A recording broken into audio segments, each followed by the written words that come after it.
I presume you're uninitiated in the world of tax returns, Adam, but when you picture someone filling in a tax return, what's some of the celebrities that pop into your head? Gosh, I suppose people that are swimming in wealth, like Scrooge McDuck, Leonardo DiCaprio, Fern Cotton, those sort of people. Yeah, very true. I mentioned a long time ago that we had the agent for one of the Spider-Men call in, and he was there. Yes. We had that whole debacle. Today, the person next to me had someone even bigger call in. Surely not. Eamonn Holmes. What? What? Pull the other one. Pull the other leg, Alfie, because you're having me on, mate. What news site does he host now? Is it like GB News? Does he do that? I think it is GB News. Yeah, or is he on the radio? Is he on Talk Radio? I think he used to. I can't remember. You a fan of Eamonn Holmes? I prefer his divorcee wife Ruth and her loose woman antics, but me too. You couldn't do loose men as a show, could you? Because all men are loose, aren't they? Loose in the world.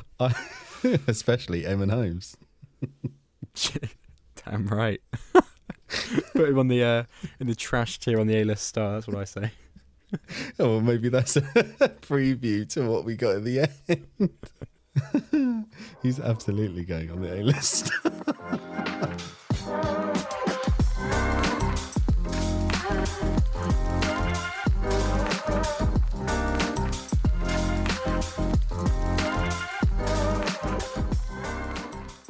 Hello and welcome back to Movie On Up, episode 97. Would you believe it? We are so close to the big 100. I mean, goodness me, I don't know what we're going to plan for it, but it's down to two people, and that's your hosts, me, Adam Barlow, and me, Alfie Walker.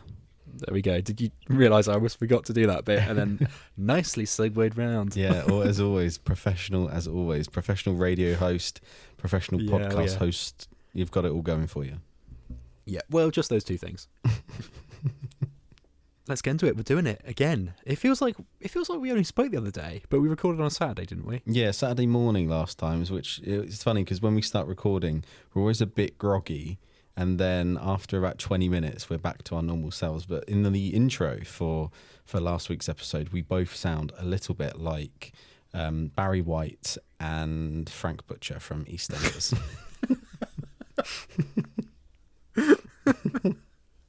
It's so funny because I would class myself as being a pretty good morning person. I mean, you sort of have to be if you're working in radio and doing breakfast shifts. But humble brag. You just have to be, guys. You have to be. It's my 6-point plan regime. I eat vegetables and then I go to bed earlier than you. There's that clip of that man who's like, my day's got 48 hours because I wake up and have 3 days in one. Give it a rest. Give it a rest. Oh, those self-help groups. Let's not get into it. You're listening to the wrong podcast if you're after advice like that. As I was saying, you need to be kind of alert and somewhat alive to the world. But for whatever reason, and don't take this personally, Alf, listeners, it's got nothing to do with you, but whenever we wake up early to do a morning recording, for whatever reason, it feels like I'm 5 times more tired than I normally am, which is so weird. And you sound it on the recording too, so great, brilliant stuff. But don't you worry, this evening we've got a 9 p.m. record almost, right? No, 8, near enough 9 o'clock. We've got a late recording the same, so you can get our dulcet tones in a different time zone. Yeah, absolutely. And hopefully it still sounds all right. Fingers crossed. Today, we are talking a few sort of random films. It's a bit of a bitty episode, I suppose. We've got some press screenings that we had earlier in the month that are now, the embargo's lifted, so we're allowed to talk about it, namely Twinless. And I also went to see a film called Mercy, starring Chris Pratt and Rebecca Ferguson. If you've seen the trailer, if you've seen the poster, you're probably going to be rubbing your hands together like one of those little flies that land on a windowsill in the heat of summer because they can smell strawberries in your kitchen. What I mean by that is you're going to be looking forward to it. And Alfie, you've been on the old Netflix watching a raunchy TV show, you naughty boy. Yeah, indeed, it is raunchy indeed. So, like you said, not many films out, so we're covering some random bits. I have been watching Heated Rivalry, which is the new ice hockey sports romance show. So I've watched that. Another one of them. Yeah, another one. If I had a penny for every time. And then I've also watched the first 2 episodes of A Night of the Seven Kingdoms, which is the Game of Thrones prequel spin-off thing. It's 1 episode a week, and so far we've had 2. So yeah, also going to talk about that for a little bit. Amazing. Well, before we get into all that, Alfie, how are you doing? Yeah, I'm all right, Adam. I'm fine. I've heard that you're doing really good because you got tickets to see Harry Styles.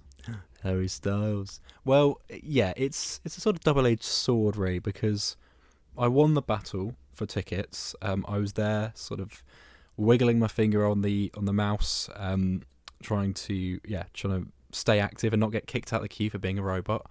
Managed to get through, and not only did I get tickets in the pre-sale, I also got 2 tickets to the opening night, like the Friday night of the first show of the tour. So it's going to be his return after 3 years, which is going to be a pretty big deal. And I've also got some sort of VIP package, which set me back quite a bit, I won't lie. But it was the only tickets that it was giving me. Like, I kept clicking. Like, you know when you're on Ticketmaster, you keep selecting them. It's absolutely fine. Nothing's wrong with them. They're not in anyone's basket because they're still there. And you click on it, like, please can I purchase these? And Ticketmaster's like, sorry, someone already has them. Sorry, mate. Like, so irritating. So, long story short, I bit the bullet. I got impatient. I was like, fuck it, I'll get these. And it's fine, but it did set me back a whopping, get ready, hold on to your seats, £660. I think you're maybe insane for that. I know. That is the most amount of money. It's more expensive than the London Film Festival, and that was 2 weeks long. This is one evening. This is a 90-minute show by a member of One Direction. Yeah, by 1/5 of a band. Do the maths. No, but I'm really looking forward to it, I've got to say. I'm going to wear a little feather boa thing. I'm going to wear some camp glasses. I'm going to really go for it, I think. You've got to. I've not been to the Eras tour, and I didn't make it to Love on Tour, so I want to really make the most of this cultural moment, you know? Embrace it. You have to. You did have to remortgage your parents' house to buy the tickets, so yeah, definitely worth it. Yeah, I literally have to embrace it. Do you want to take it away, Adam? Do you want to talk about this weird AI film that is taking Chris Pratt by storm? Taking Chris Pratt. Yeah, I will certainly give it my best go. Here we go. This is my review of Mercy.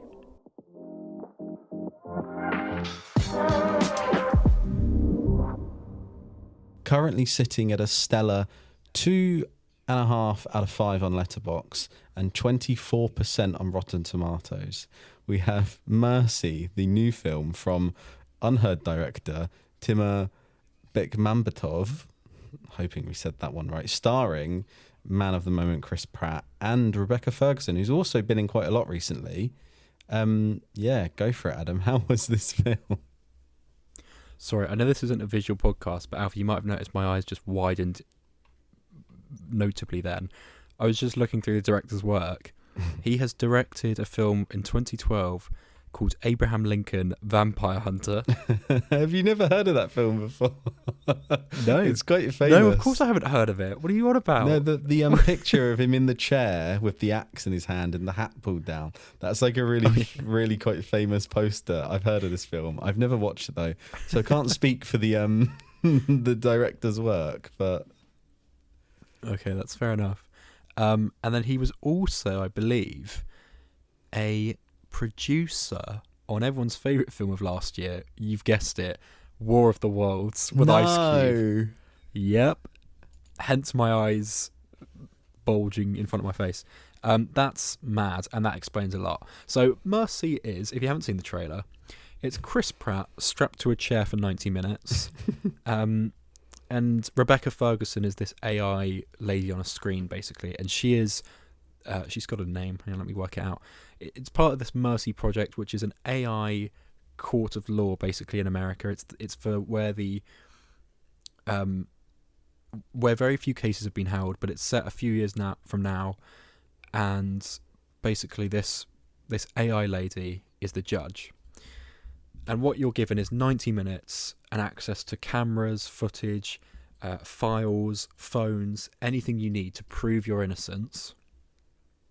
And at the end of 90 minutes, it can then assess via body language and all these sort of tells that you reveal in 90 minutes whether or not you're innocent or not. Now, obviously, AI isn't very accurate, even in this film, so it accounts for some degree of mistakes. So if it drops below 92% of you being guilty, which still feels like quite a lot actually, then it doesn't do anything. It then sends you to a court where actual people are there. But if you're at 96%, 99%, whatever it might be, if it really thinks you might be guilty, like almost 100%, then it executes you at the end of the 90 minutes, where they stay with me here. Well, they sound blast from the corner of the chair that just kills you instantly. Okay. Don't know how it works. You don't see it happen in the film, unfortunately. So I don't know how effective that is, but there we are. So that's the basic premise. You've got Chris Pratt having a pretty easy, 2 weeks of filming, sat in the chair. Sounds all right to me. And you've got Rebecca Ferguson standing in front of a green screen for about 2 hours, just saying the same sort of repetitive lines and looking quite disinterested down the camera. So that's the main setup. The murder mystery within this is where it gets a little bit more interesting, and I think where it does outdo War of the Worlds a bit, at least, because it is an original idea, kind of. So he's a detective, part of the police force, and he's been charged with the murder of his wife that morning. Now, they fell out of love and were actually looking to get a divorce, but it all seems to point to a sort of crime that was fueled by passion and sort of hatred for his wife. He's clearly got alcoholic struggles as well, so like he's found drinking at a bar at the start of the film, and is then he kind of escapes the police that tries to come and get him, and then he ends up getting knocked out and then wakes up in this chair, and that's how the film starts. So it's quite a twisty journey that it takes you on. There's lots of times where the movie sort of pulls the rug from underneath you, and it's like, oh, you thought it was going to go this way, actually we're going to do something else. And I think it does a pretty good job, even though the poster looks very naff. It does a decent enough job, I think, to keep it a little bit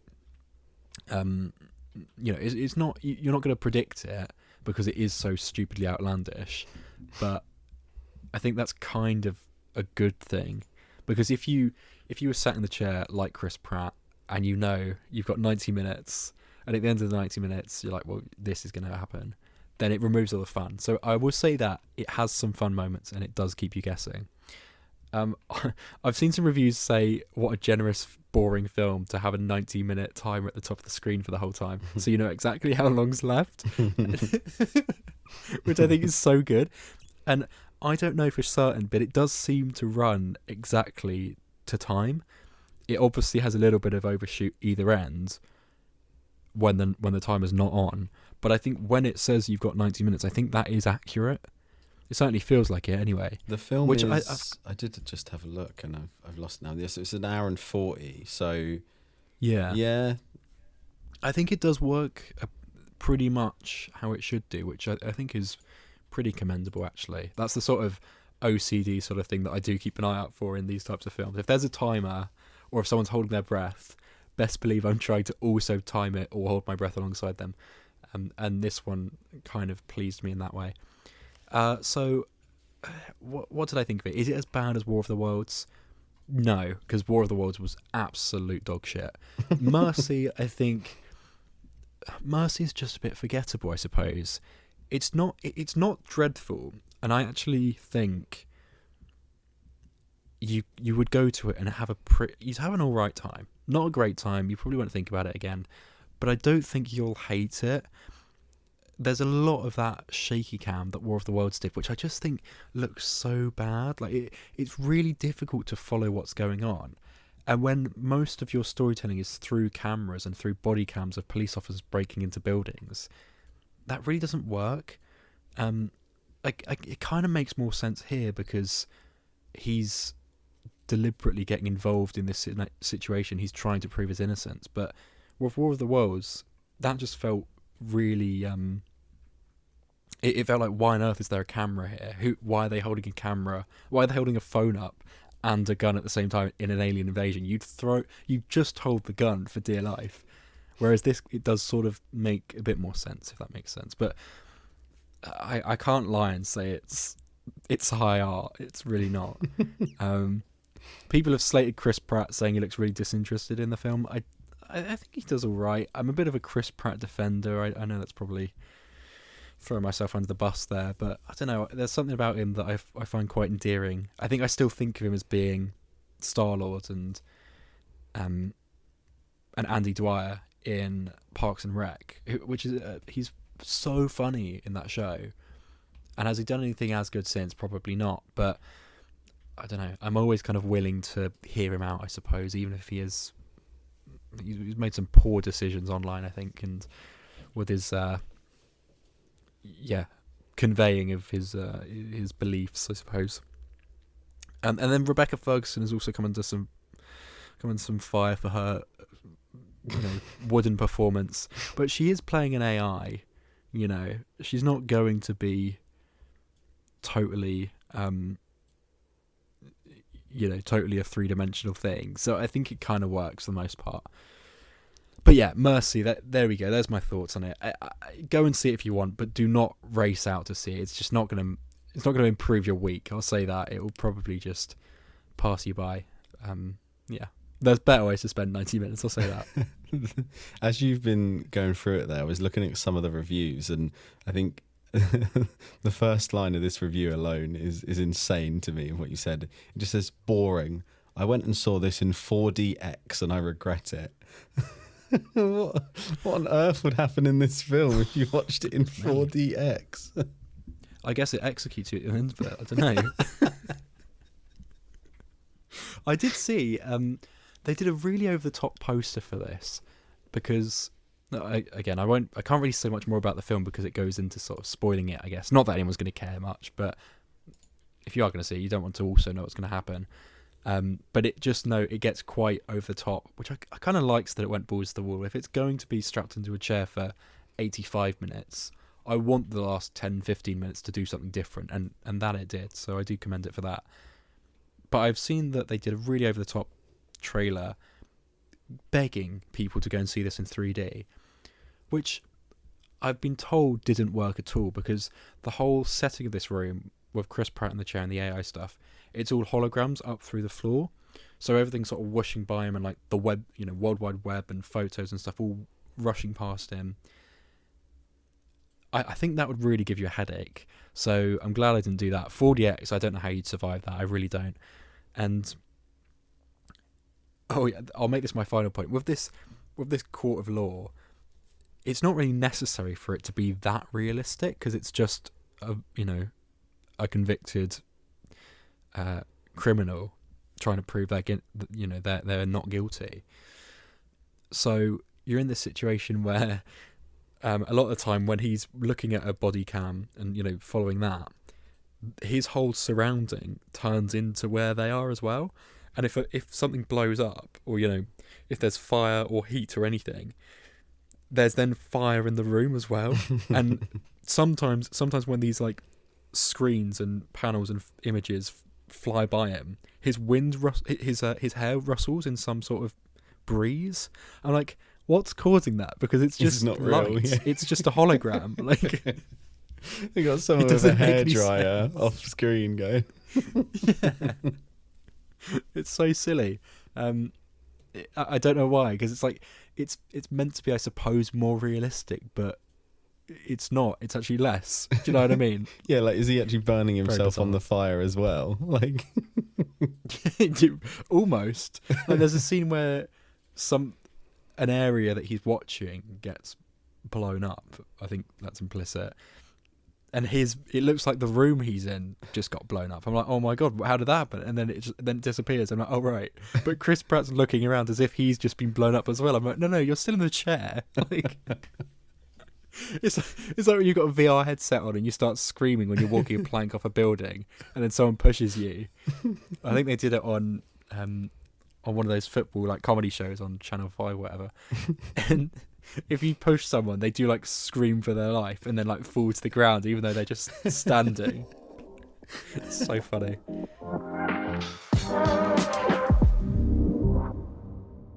We had an early press screening for this one. We did get invited to an actual in-person press screening, but we couldn't make it. So we popped a cheeky email to the agency contacting out and said, is there any chance we can get a screener? And yeah, we were sent through the link. This is Twinless. This is the new film. So it's just released in the UK. It's been released in America for a while now, I believe. But yeah, in the UK it came out, I think, literally yesterday. It's from Sony Studios are promoting it here, and we've been given the press screening by ARPR, the agency promoting this one. So a big thanks to them. But yeah, this is Twinless, the new film starring Dylan O'Brien. How did you find it, Adam? I had a very good time with this film, actually. I think you'd watched it before I did and sort of encouraged me to check it out. And yeah, I had a really good time. I've not seen Dylan O'Brien in many projects at all. I think, in fact, I've only seen him in Saturday Night. Yeah, in the Saturday Night Live film that came out last year. He played a young Dan Aykroyd incredibly well, might I add. An actor that we both love from Ghostbusters and a few other things. But I thought he did a brilliant job there. And I know that he's a very popular actor, I think, among our generation for doing things like The Maze Runner, Teen Wolf as well, and a couple of other things. So I was excited to sit back and watch him lead a film. That was a new thing for me. And I thought he did an excellent job in here. He really has a huge amount of range. As the title would suggest, twins are involved in this story. And he plays a twin, or both twins. And if you told me he actually had a twin and the other twin was in this film, I would have believed you. He is so starkly different in this film that it really works. And I think the film wouldn't quite be as strong if that wasn't convincing. But not only that, it's not that they're polar opposites. It's that they are extremely different, but there's little tiny details that are the exact same, which I think certainly with the twins that I've met through life is kind of like that. Like, they're incredibly similar, but also very unique when you look beyond their appearance. So I thought for that sort of for that dynamic to really come through properly and as convincingly as it did, I thought that was very strong work from him. He's also got a standout scene speaking to the other sort of main character in this film, who is played by James Sweeney, who also directed the film. He's also doing a great work here, I think. Dennis, Dylan O'Brien playing Roman predominantly. And they have a brilliant scene in a hotel room, I believe it is, where Roman just lets out all his emotions and has to sort of role play it and do a bit of therapy really for free. And that's a kind of unbroken scene. It's not like cut at all, I don't think. And that really worked so well. Just an absolute masterclass. I think some of the best acting I've seen in a while. And people don't talk about Dylan O'Brien's acting ability enough, I don't think. Not in the sort of film circles that we might find ourselves in. So I think this is a great film to show someone and be like, actually, we should be keeping an eye on Dylan O'Brien, because whatever he does next is something to watch out for, I think. Yeah, I couldn't agree more. I think the instant difference between when he's playing the gay brother, and you don't get many scenes with Rocky, who's the gay brother. You get literally like one or two flashbacks, but the moment he started speaking, and it could be seen as a bit cringy or a bit over the top, and some people might even get a bit offended by it. But the level of like voice that he puts on to portray between the gay brother and the straight brother is not offensive. It is really, really accurate, and the body language of him, I think it's so good because it's so clearly two different people, like you've said, yet they are also got their connections and their links. It's really, really good. It took me by surprise. The film as a whole did, to be honest. It's weird. It's I didn't expect it to be a dark comedy, a black comedy, but it really is. There's some proper moments here that got laugh out loud, and I think it treads a really fine balance between being absolutely like touching and sad and moments of loss and them exploring that, to then some sort of shock violence jump scare in one moment, and then you've got this part where you've got a character in a wig at a funeral, and it is so funny. It does an absolutely amazing job at jumping between these themes, and I think any other film could have maybe been messy or badly staggered and a bit awkward, where you're jumping between these kind of such grandiose sort of different emotions or feelings. But I think the film does it really well. I think it showcases like grief really well, especially with them bonding together after an incident, and it's got a slightly sort of dark through line as well. I think it took me by surprise. It's got an almost Mr. Ripley kind of slightly, it's not as sinister as that by no means, but you can see why this person's got something going on, and you can see how it's affecting them and what the lengths they're going to sort of keep a bit of normality and a piece of this person that they've lost to them in their life. It took me by surprise. It's really good. It like you said, it balances it so well. I was shocked at how impressed I was at it. Yeah, I agree with how well it balances it all, because it so easily could have lent too heavily into the melodrama and, as you say, become a bit cringy, but it does avoid that entirely, I would say. And it doesn't have a necessarily happy ending, I think, for some of the characters. And I mean, even though on the face value they might seem more emotionally balanced and more stable, that's not necessarily because they are happy. It means that they've had to sacrifice something along the way and had to sort of face some hard truths, I suppose, and some harsh truths at that as well. So yeah, I completely agree. Really had a good time with that, and had a good laugh. It was funnier than I expected it to be. The writing is really sharp. I wonder if James also wrote it. I think he might have. I'm not 100% sure, but yeah, it wouldn't surprise me. It feels like the sort of writing that he'd do. Apparently he's got a couple of other films that are very similar in tone. They have very similar posters, which I quite like. That's very satisfying to me. So I'm definitely going to check out his other work, and I'd employ people to go and check it out. I believe it comes out in February in the UK. Absolutely worth a watch, and I think it's just different. It feels fresh. It's not like anything else that we've seen in the last year, and it works. I think on all the levels. It works on everything that it sets out to try and do, and it flies by as well.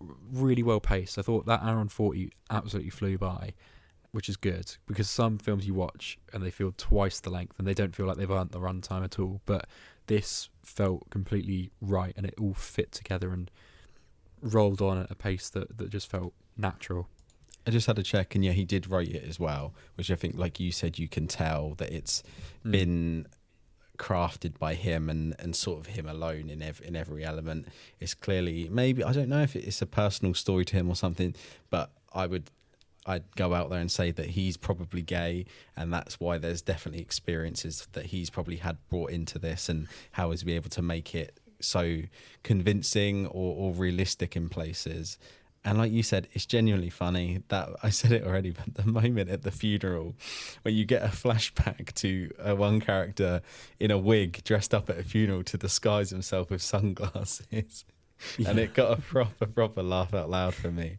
And there's plenty of moments like that. And It's a really good duo, and there's some other people in here as well. I don't know the names off the top of my head. They're not by any means renowned actors, but they're really, really good supporting cast. His the girl who works at his office, I can't remember her name now, but she's just really, really likable. And as your film goes through, you're like, yeah, you just really grow to like them. I just really quickly was like, yeah, she's a great character, and I feel sorry for her that she's got in this mix.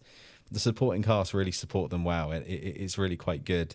And you've got scenes where he like goes home and argues with his mum, and it's juxtaposed against sort of his friends in the other room doing something, and she'll walk in and act normal with them, and then go back to the kitchen and they're shouting because they're grieving.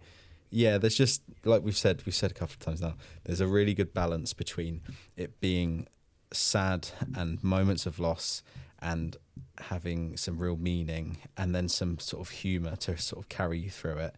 And like Adam said, the runtime flies by.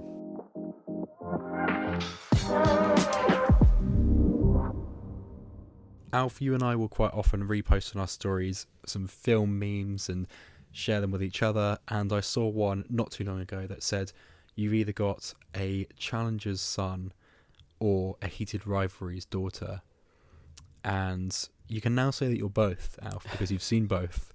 And I know you like challenges, but did you also like heated rivalry? I did, Adam. It took me a moment to get into it. So this show focuses on Ilya Rozanov and Shane Hollander, who are two ice hockey captains, team players in Canadian ice hockey. It's a little bit all over the place. The time jumps on this show are insane. It starts in 2012, and by the final episode of season 1, we're in like 2024, and they don't change in appearance at all. They don't age. So you just have to get over that mentally, and that they have technically aged, I don't know, 12 years, but they look no different. And it focuses on these two. So yeah, Ilya Rozanov is a Russian who is in the World Cup for this, and he's played by Connor Story, and then Shane Honda is played by Hudson Williams. They are absolutely taking off because of this show. It is everywhere. The first 2 episodes, although very, very sexy and very, very like balls to the walls, pun intended, it is purely 2 hours of them making out, them having hardcore sex, them kissing, pushing each other against the walls, like a full, like really full on sexy sex scenes for just 2 hours, just 2 episodes of it. And there is barely any plot. And I was like, is this going to be it? Is this, oh, don't get me wrong, they're very nice looking men, but I was like, this show's got to have something more to it. And if I'm honest, at the end of episode 2, I was like, if this 3rd episode is just this again, I'm not gonna watch it. And Jacob had the same opinion. Jacob was like, is this it? I was like, no, it can't be. People are saying this show's great. There must be more to it. And I'm so glad to report that there is more to it. The sex scenes and the making out and all of this, it continues through the whole show, but it's mostly in those first 2 episodes. When episode 3 hits, it goes a little more focused, and we start getting to some other issues. Like I said, Ilya is Russian, so it takes a detour and starts to focus on that element of it, about how he's got family back home, problems there, how he can stay in America. We then take a detour to a teammate on their hockey team who's also gay, and we get a whole episode focused on him and how he's coping with it, and that sort of feeds back into their story as a couple. I should have said at the beginning, these two on the ice are absolute enemies. The press is, look at these two, they hate each other, they despise each other, they are the 2 rival captains, they could not hate each other anymore. And yeah, I mean, 10 minutes into the first episode, you've got them going at it. So, and this develops, like I said, over 12 years. So it's a whole, on the ice, they are rivals. And then behind the scenes, they are basically sort of secret lovers. And there's a whole lot of stuff in between that. And there's a lot more to it, with them sort of breaking up and going in different ways. One of them getting girlfriend, one of them being bisexual, this kind of thing. But it all pulls round at the end. and really, like I said, focuses on some stuff that's a little more interesting, and it's worth watching. I don't think it would be would be your cup of tea, Adam. Just my just my guess. I think it might be a little bit full on, and I don't think your mum's going to sit down and watch this like she might with what's the one with what's the Netflix? Heartstopper. Yeah, Heartstopper. Yeah, I don't think your mum's going to watch it like Heartstopper, but I mean, if you're someone my age or something, if you're gay or you like something like this, I think you're going to really enjoy it. It ends on a nice cliffhanger. It starts to pull it all round and tie it up nicely. It doesn't end it on a cliffhanger where you're gutted it's ended, but it sort of ties it off, but leaves open ends for it. And season 2 has been greenlit. It's doing really well, and yeah, I'm excited to watch season 2. I'd really recommend some of you giving it a watch. I think it would definitely sort of satisfy that Heartstopper kind of thing. It's just a much more adult version of that. I don't know why I thought this show was on Disney Plus. It would have surprised me if it was. But no, Amazon Prime Video does make more sense. I'm glad you liked it. I remember you dropping me a message after the first 2 and you're like, bro, it's just hardcore porn. Really, it's full on. I was going to say, like, you can't really put that on the lounge telly, can you, if you live with other people? You're not going to pop this on Saturday morning when you come down after breakfast. Let's put it like that. If your dad walks in between cleaning the car and making a cup of tea, he's going to think you're watching porn, straight up. Like. Every now and then you're switching over to watch a bit of ice skating. It's like, yeah, pull the wool over my eyes like that, are you? Yeah, good job. Good one, son. Oh man, I think I'm glad that it's reached an audience that you can tell like these shows are going to do well because it's got the sort of not shock value, but well, I guess it is, but it's got that hook, that sort of spiciness that Bridgerton has, that people seem to love at the moment. Like Rivals was another example, which I really like that. I'd recommend you check that out if you haven't already. Season 2 on the horizon. It seems to be all the rage. Like if you sort of hook viewers in with that, which is a little bit, I don't know, a little bit dirty, but why not if it works? And then sort of drip feed them a little bit of an excitement sort of plot as well. It tends to work quite well. I'm glad that this is one of those cases.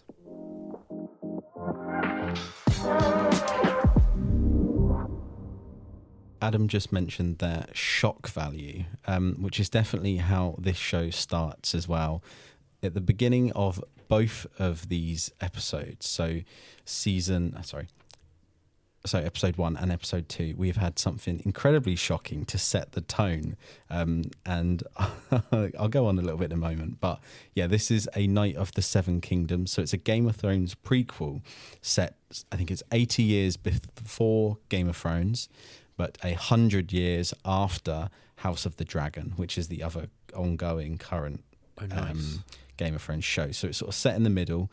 This one is based on the tales of Dunk and Egg. So it focuses on Sir Duncan the Tall, played by Peter Claffey, who is ex-rugby player, barely an actor. And then his squire, Egg, who is played by a 10-year-old, Dector Salt Ansel. And he is absolutely excellent. It's insane that this kid is 10 years old and he's on this show. He is so good. He's charismatic. He's everything you could want to be.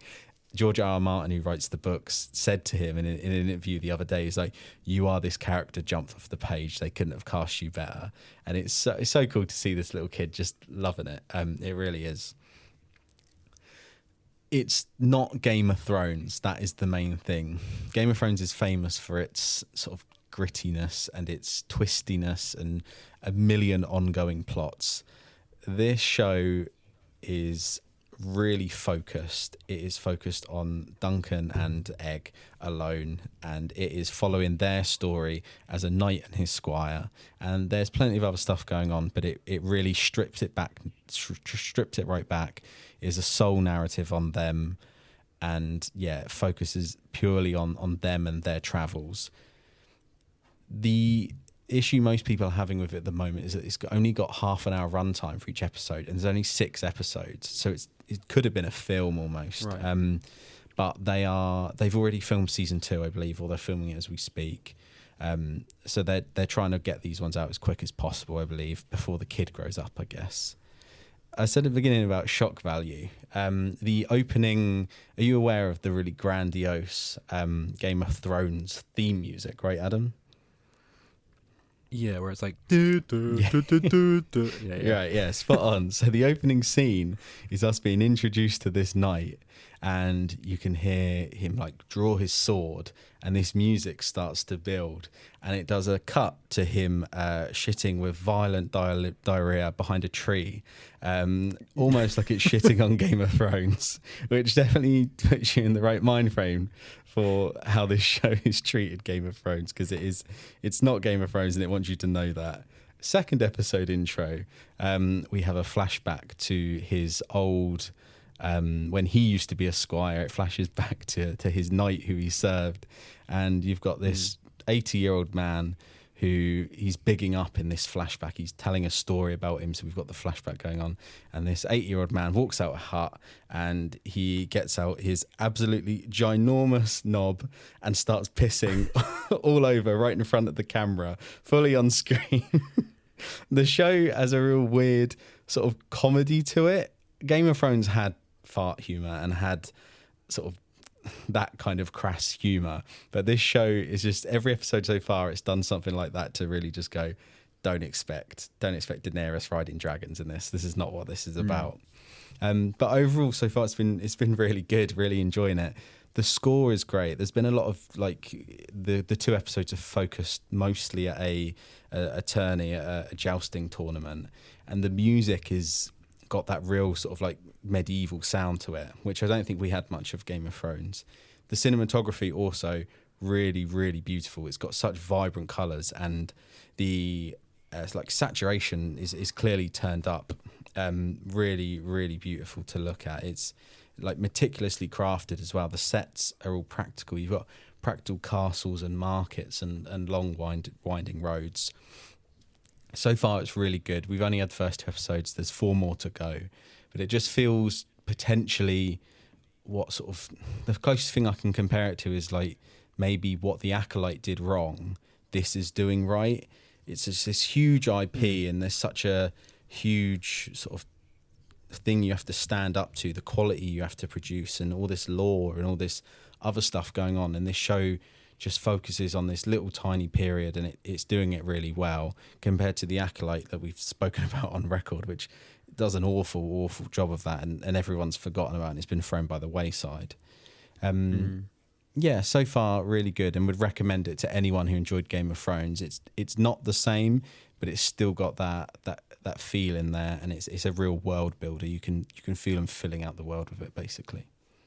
That's great. I had no idea. I've heard that it's a bit of a sitcom set in Westeros, and I don't know. I can't even claim to know anything really about Game of Thrones.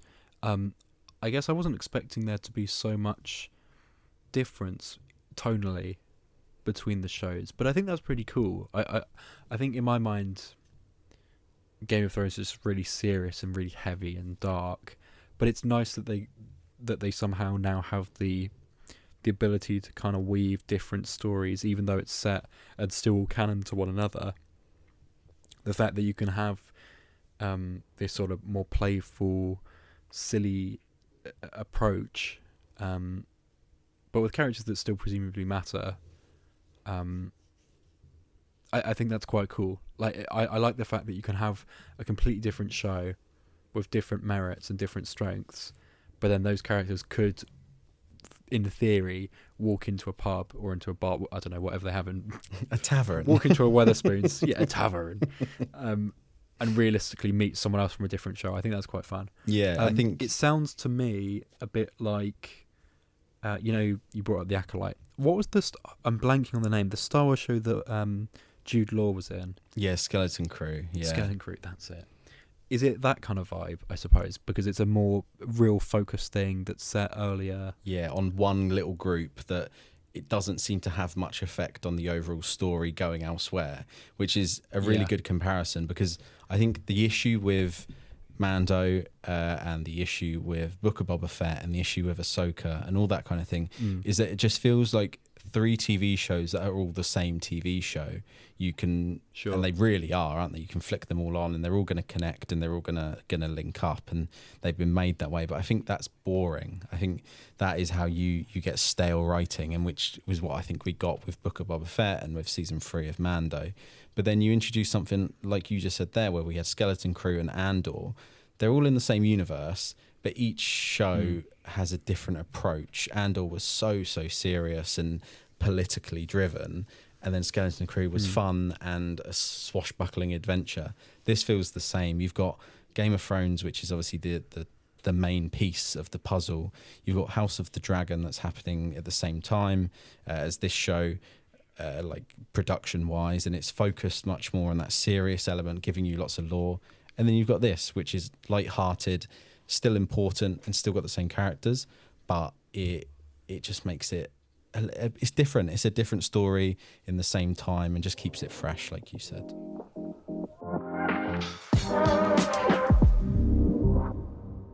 We've got an email this week. It's from Lenny, a friend of the show. Hey, Moving Up team, here again to report on my recent watch. Thanks to Mr. Barlow of We Live in Time. No introductions needed, but my God, what a film. I don't know what to say. Every part of this was masterful, from Andrew Garfield and Florence Pugh playing their parts perfectly. Every ounce of emotion was felt through every shot of these two, as well as the supporting cast, who I think do a great job. Not only was the acting great, but the cinematography was just chef's kiss. As soon as I was hit with the bittersweet ending, it felt like I'd gone on the journey with the characters, and the journey, it felt personal, as they seemed so lifelike and close to home, as I could see myself relating a lot with the simple moments between the characters. All in all, what an incredible film, and it really shows when the Moving Up team is right. It is oh so right. Thanks for reading, and hope all is well. That's a prop to you there, Adam, because that's purely on your recommendation there. Yeah, and I'd just like to make it clear on the record that I didn't pay Lenny, nor did I request that he watched it and emailed in. Well, I did say after he'd shared his thoughts with me, oh, send an email and saying this, and he did so. But I didn't force him to watch this, so I'm quite glad that he watched it on his own volition, on our recommendation, and yeah, seemingly had a great time with it, which warms my heart, I've got to say, because I think we actually got away with not giving it any of our Moving Up awards, which is probably for the best. Like, I feel like it's difficult to to keep harping on about it, like almost a year and a half after I'd seen it, essentially. But then on the same note, you saw Sorry Baby and you weren't too fussed about it, so it might have been one of those cases. Maybe when you do get around to it, you'll actually think this is rubbish. I hope that isn't the case, but I'm glad that Lenny had a good time with it, and I need to rewatch it because I've not seen it in a year. So I think I'm due a rewatch. I'm shocked that Lenny watched it, to be honest. I didn't really think it would be a film that he would go watch, like you said, of his own volition, kind of thing. So when that email came through, I was quite impressed that he'd watched that. Yeah, look, he's becoming a film fan, like a proper film boy. A cinephile, some would say, if I may be so bold. Yeah, it's a brilliant film. I know I've spoken about it enough, but just Florence Pugh and Andrew Garfield in that film are so, well, as Lenny said, they're so believable and so authentic. Like, yeah, it's probably a bit cliche at times, and it does deliberately, as a story, built around cancer would. It's deliberately there to make you cry, but like, that's what life is, and the music is so beautiful, and I love that soundtrack to bits. I have to be careful when I listen to it because it does make me well up. If I'm on the bus for a 5-10 minute drive and I put that on, I will be like teary at the back of the bus, and then I'm like, well, now I have to go and say thank you to the driver. So yeah, I do, love it. Let's move on. If you'd like to email in, just like Lenny did there, you can do so. It's hello@movieonup.com. As we said, we love to hear from you. So yeah, any communication, let us know what you've been seeing, what you thought of the Oscar nominations, what you thought about Mercy, the dreadful AI film that Adam has reviewed in this episode, please, let us know. Once again, it's hello@movieonup.com. You can also get in contact with us via TikTok and Instagram. Handles for both those platforms are @movieonup. Now let's finish off by adding 2 new people to our A-list star in our impressions repertoire. A-list star. A-list star in our impressions repertoire. This is a part of the podcast that comes around every now and then when we're running out of ideas. I mean, when we are thinking about all the great segments we do. Who should we add this week, Adam? I think it's only right because we mentioned him at the very, very beginning of this episode. Because you've already added Richard Madeley to this list, right? So that's someone who isn't an actor. So I think it's only right that Eamonn Holmes goes on here as well. But maybe just do a quick run through of some of the key people on there so people know who else is on the list. Sure. So right at the top in heaven, we have me, you, Steven Spielberg, Jeff Goldblum and Tom Cruise. A little bit further down, we've got Richard E. Grant, Michael Caine, Brian Butterfield, Paul Rudd, Tom Jones, James Acaster, Aaron Dabiri, Richard Madeley, as you mentioned, Warwick Davis, Dakota Johnson, and then in the bin we've got Jonathan Ross, Robert Peston, forgot he was in there, Slimer, Oscar the Grouch, and Jar Jar Binks. Every time you mention someone, I forget they're on there, and it really tickles. Yeah, it's great. Okay, right. Eamonn Holmes. Where do we begin? We don't like Eamonn Holmes because I think sometimes his political views can be skewed, to say the least. I think you can tell because Ruth is it Ruth Jones? Ruth Jones, his lovely loose lady. Was it Ruth Jones? No, it's not Ruth Jones. No, I think that's the one from Gavin and Stacey. Yeah. Ruth. Loose women. Langsford. There we go. Ruth Langsford. There we go. You can't just look up loose woman on Google, mate. No. You've got to be careful with that. Depends if you're on a VPN. Oh. There we go. So I think you can tell by how lovely she is that he is less lovely. And I'll leave it at that. Eamonn Holmes, I think, deserves to be maybe not the bin, but close by, perhaps. There's that clip of Brian Butterfield where he falls off his chair. There's also a clip of Eamonn Holmes falling off his chair. Is there? Yeah. Well, that's your homework. Go away and watch that video. It's great. We go. But by that knowledge, are we going to put him on the same level as Brian? We surely not. That's a red herring. No. You can go down at the bottom of Robert Peston, believe me. Yeah, next to Robert Peston, I will happily agree with that one. Do you want to add anyone else? I don't know. Have you got anyone who you've thought about recently that deserves to go on this prestigious list? I think we could put Harry Styles on there down the line, but I think we should hold tight until I go see him, perhaps.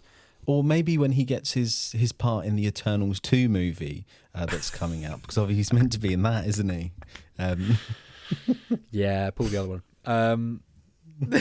I forgot he was in that. Can you believe that happened? That's insane. He's Thanos' brother. Yeah. And he's got like this weird little gremlin squire. Like, what's going on there? What a weird ending to that film. Do we think we'll ever see that pay off? Maybe if we take a lot of LSD, yeah. So, yeah, fingers crossed for that.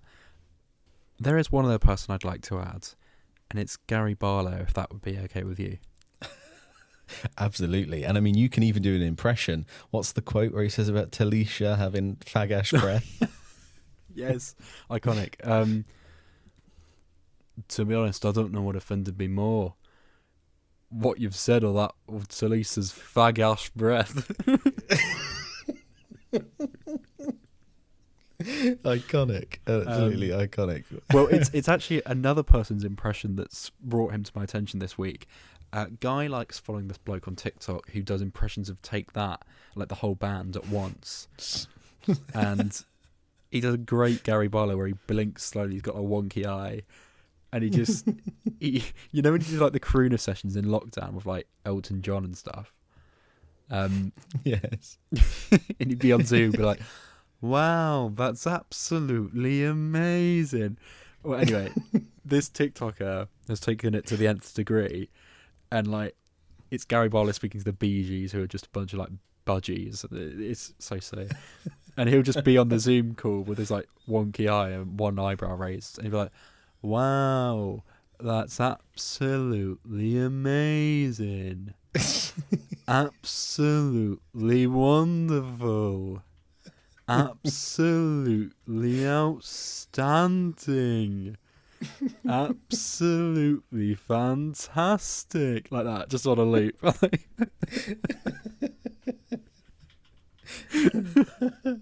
And he keeps playing it at dinner time, which is meant to be, you know, a nice family meeting at the end of the day.